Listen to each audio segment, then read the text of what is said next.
ఖమ్మం జిల్లా తిరుమలైపల్లి మండలం కొక్కిరేణి గ్రామానికి చెందిన చంద్రశేఖర్ అనే యువకుడు చెగువేరా భూపతి ఫౌండేషన్ పేరుతో తెలుగు రాష్ట్రాల్లో ఉంటున్న ఏ అండా లేని అభాగ్యుల్ని హక్కును చేర్చుకుంటున్నారు ఆ సంస్థ సభ్యులు. నెల బియ్యంతో పాటు నిత్యావసర వస్తువులు అందిస్తూ తనదైన శైలిలో సేవ చేస్తున్నారు. తెలుగు రాష్ట్రాలు ఇప్పటికే దాదాపు 650 కుటుంబాలను హక్కును చేర్చుకున్నామని, ఇంకా సేవ చేయాలనే దానిలో భాగంగా ఖమ్మం నగరంలో కార్యాలయాన్ని ప్రారంభించామని అన్నారు సిబిఎఫ్ సభ్యులు.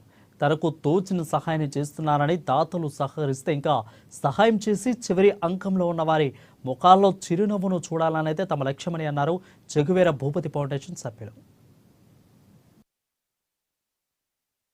2019 నుంచి కూడా ఈ కార్యక్రమాన్ని నేను సొంతంగా చేపట్టాను. ఇప్పటి వరకు 650 కుటుంబాలకు పై మాట, ఇంకా అది రికార్డు అయింది 650, దగ్గర 20-30 లక్షల వరకు సొంత డబ్బులు నడిపించుకుంటూ వచ్చాను. ఇప్పుడు నిరుపేదల భారం ఎక్కువ అయిపోతుంది, బాధ్యత పెరిగిపోయింది. ఇప్పుడున్న సిచ్యువేషన్ ఏంటంటే ఇంకా ఎక్కువ చేయాలని, అంటే నాగల మీద చేయబెట్టడానికి చూడకుండా ఖచ్చితంగా ఒకసారి ముందుగా దూసుకెళ్ళాలని ఒక ఆలోచన వచ్చింది. నా మిత్రుడు కూడా నీ సొంతంగా పెడుతున్నావు కానీ ఇంకా ఫౌండేషన్ ఏది ఏర్పాటు చేస్తే ఇంకా బాగుంటుంది, ఎవరైనా డోనర్స్ ఏమైనా వస్తే ఇంకా, అంటే మీ నిస్వార్థంగా మనిషిని ప్రేమించడం నాకు సిబి యొక్క ముఖ్య ఉద్దేశం, నిస్వార్థంగా ఏం ఆశించకుండా అని చెప్పేసరికి మీరు ఫౌండేషన్ పెట్టండి అని చెప్పారు. దానికి సార్ని మీరు అడగగానే సార్ రావడం జరిగింది, చాలా సంతోషం ఇచ్చింది.